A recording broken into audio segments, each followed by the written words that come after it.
अभी चैनल को सब्सक्राइब करें और ब्रेकिंग न्यूज अलर्ट हासिल करें।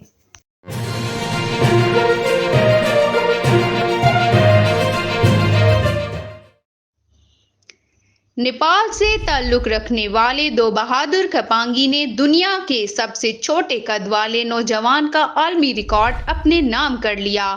Guinness book of world record की जानिब से काठमांडू से ताल्लुक रखने वाले दो बहादुर को सर्टिफिकेट दिया गया। इस नौजवान की उम्र 18 साल के करीब है और इसका कद 2 फुट 5 इंच है।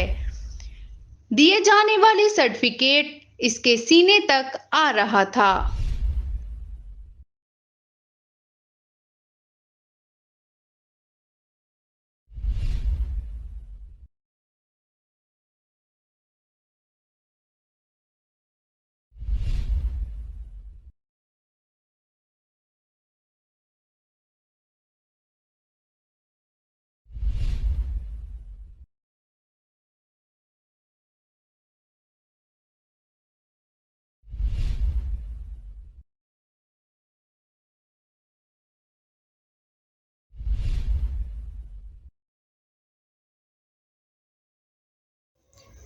अभी चैनल को सब्सक्राइब करें और ब्रेकिंग न्यूज अलर्ट हासिल करें।